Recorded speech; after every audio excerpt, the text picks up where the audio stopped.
नमस्कार, खूप स्वागत आहे तुमच्या आपल्या चॅनलमध्ये. आणि कसे आहात तुम्ही सर्व? तर आज की नाही आपण सोलकढी बनवतो. तर हे बघा, सोलकढी म्हणजेच कोकमाची कढी. तर हे बघा 8-10 कोकम घेतलीत ना मी इथे. आणि ते गॅसवरती ना थोडंसं पाणी म्हणजे पाव ग्लास पाणी गरम करायला ठेवले. हे साधारण जरा कोमट करायचं पाणी. खूप घाई असली ना का जरा कोकमाचा कसा आपला रस काढायचा आहे. आता हे कोकम त्यात टाकून ठेवते आणि जरा भिजू देत जरा. आणि इथे आपल्याला नारळ लागणार आहे, कारण सोलकढी म्हटलं की नारळाशिवाय होणारच नाही. एक अख्खा नारळ लागणार आपल्याला. तो मी आता फोडून घेते. आणि नारळ कसा फोडताना जरा भिजवून घ्यायचा म्हणजे पटकन फुटतो.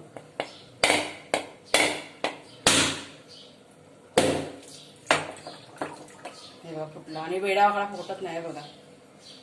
काय पुन्हा पाणी. आता आपल्याला नारळ आपण ना किसून घेऊया.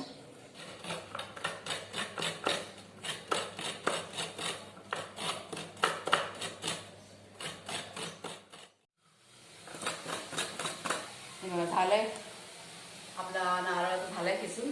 आपण आता किचन मध्ये जाऊया.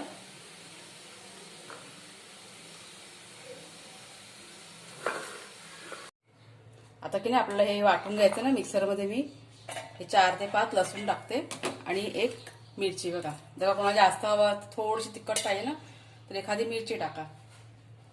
आता हे कसं मिक्सरला टाकून हे सगळं आपल्याला वाटून घ्यायचंय.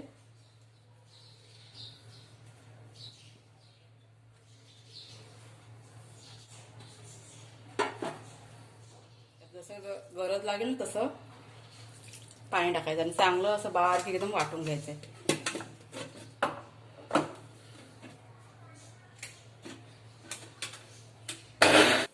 आता हे बघा आपलं वाटलेलं हे असं चांगलं असं बारीकीने वाटून घ्यायचं. आता ह्याचं कसं आपल्याला ह्या नारळाचं दूध काढायचंय.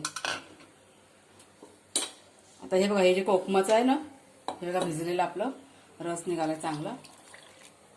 त्यातच मी हे गाळणी टाकते आणि हे जे आहे ना त्याचा रस सगळा काढून घेते, म्हणजे दूध काढून घेते नारळाचं. आता इथे कसं चमच्याचं काम नाही, सगळं हातानेच करायला लागणार.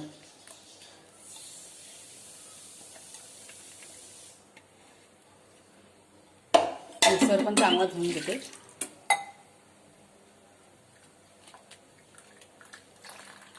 हे बघा असं चांगलं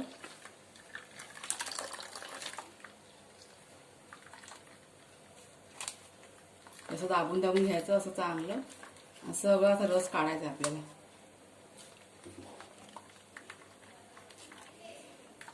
आता हा जेवढा निघतो ना तेवढं सगळं दाबून घेते मी.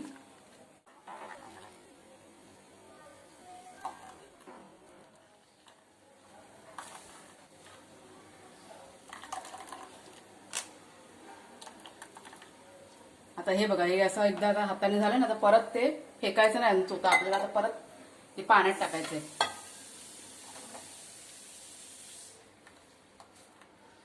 हा तो नारळाचा किस आहे ना आपण ह्या टोपामध्ये घेऊया का.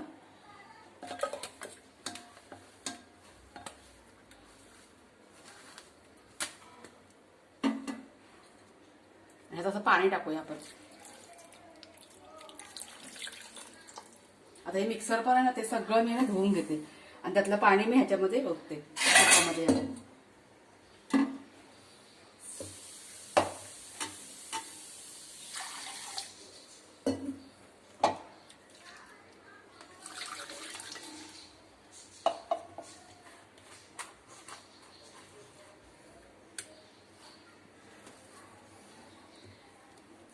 असं चांगलं असं हे करून करून नारळ जो किस आहे ना तो चांगला असं जेवढं दाबून प्रेस करताय ना तेवढं दाबून घ्यायचं. आता मिक्सरचं काम इथे झालंय आपलं, कारण नारळ चांगलं एकदम बारीक झालंय.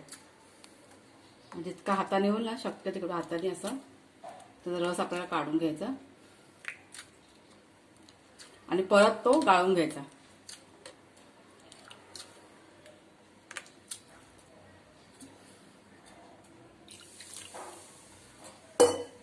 आता परत ना मी गाळून घेते. आता हे बघा मी या भांड्यामध्ये काढून घेतलं, कारण हे भांडं जरा मला लहान वाटलं. ते पूर्ण भरलं होतं. ते बघा एवढं निघालं आपलं नारळाचं दूध. आणि ते कोकम पण त्यातच सगळे टाकलेले. आणि आता यात ही कोथिंबीर टाकायची.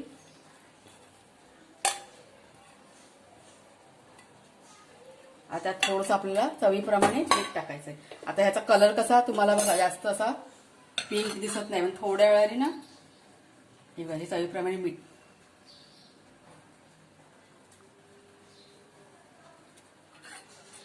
आता हे चांगले आपण जरा मिक्स करून घेऊया. आता ही आहे ना फ्रीजमध्ये ठेवायची.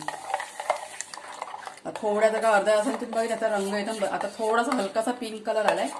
थोड्या वेळाने तुम्हाला दाखवते मी. एकदम छान असा गुलाबी रंग येईल त्या कढीला.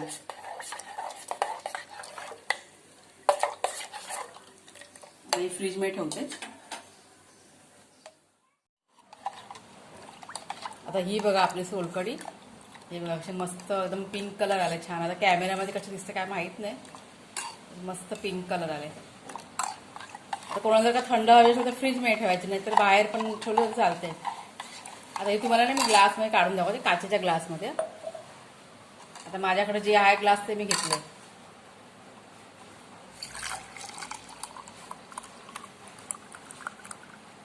हे बघा किती मस्त बघा.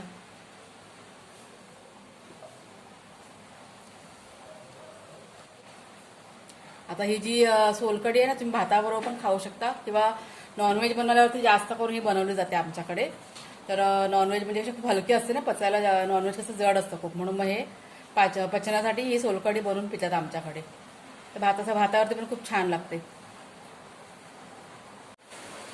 आपण की नाही आता ह्यांना विचारूया कशी झालंय ती. हे बघा आवडली का? कुणाला आवडली? तर तुम्ही ना अशी करून बघा. आणि आमच्याकडे अशी मोस्टली नॉनव्हेजच्या वेळी केली जाते. आणि जर कोणाला कोकम नसते ना तर ते कोकमाचा बघा आगळ मिळतो, ते पण तुम्ही टाकू शकता ह्याच्यामध्ये. खूप छान बनते. करून बघा, खूप पोटासाठी खूप फायदेशीर आहे, थंड एकदम. जरा व्हिडिओ कसा वाटला तर कमेंट करून नक्की सांगा. रेसिपी तुम्ही करून बघा. पुन्हा आपण नेक्स्ट व्हिडिओमध्ये भेटूया. तोपर्यंत धन्यवाद.